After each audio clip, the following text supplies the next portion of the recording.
We've been speaking about the impact that raising minimum wage could have and who it actually impacts. But what are some other strategies that should be explored as well?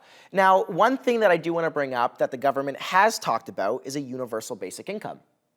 Chris, do you think that's a solution to this problem? We already saw universal basic income. We saw the test. It was COVID. It was CERB. It didn't work. It failed miserably. It caused the inflation crisis we're in. I think that we need to reduce taxation.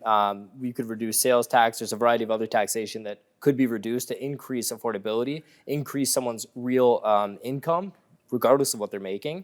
And I think at the end of the day, we need smaller government, not larger government. So this idea that we need the government to have more checks and balances, we need the absolute opposite. Now, Carolina, the point that you made, though, is why does somebody have to work, two jobs to survive, right? Like in a minimum wage, working minimum wage jobs.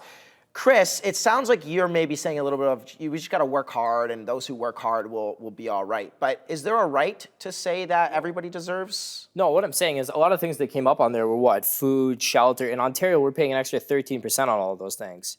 So how much can you increase my wage by reducing sales tax? Some of these things that we're paying on all of our goods and services. And you can do that without affecting entrepreneurs, without potentially causing big companies to eliminate jobs because now I have more labor expense. Let me add more self-checkouts, things like that, right? So we can do all of this by actually reducing the taxes and therefore increasing everyone's real income without hurting entrepreneurs and shrinking the size of the government. Government's the worst spender of money in human history. So, but aren't taxes directly proportional to the amount of money that you actually charge for a specific product? It's 13% of what the price that you put for charge. So it doesn't mean that it's going to decrease. I think taxes are an important part. The way they're being spent, maybe not the best way, but they're still an important part of how our society works and what we do, right? You cannot just eliminate the taxation. Plus, a lot of companies that are being taxed are the companies that are just accumulating wealth that absolutely do not need that. Like, let's say, for example, they have employees who are working minimum wage jobs trying to scrape by, maybe not according to our statistic, but let's say $2 more. That's still not a livable wage. So why do we have these companies that are essentially making all of this money, and then we have the same people within that company barely living by? Interesting. Josh, I want to hear your point on this. What do you think? What's the question? Carolina's point. Do you agree with it?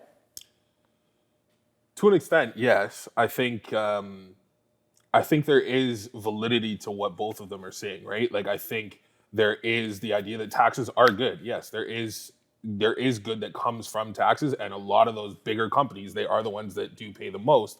But at the same time, I do think what Chris was saying does make sense as well, where if there was a little bit of a drawback on how much tax we actually are being charged, and just better usage and better spending of those taxation dollars, that I think would be kind of the perfect mixture.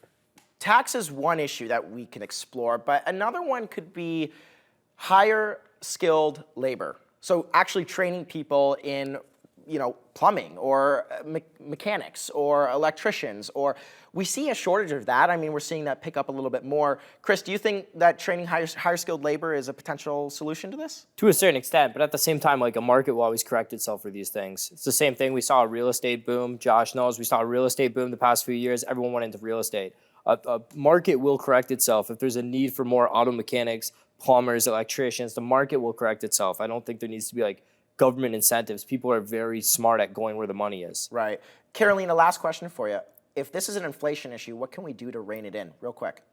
Honestly, it's hard to say. So many different factors are a part of inflation. I mean, one of the things would be, once again, companies, just charging more, depending if that inflation is actually happening because of the government and how people are spending, or just those companies, or, people need to spend money to have a great economic, environment in the country, but what money are they spending? Rule the world, I'ma rule the world, yeah.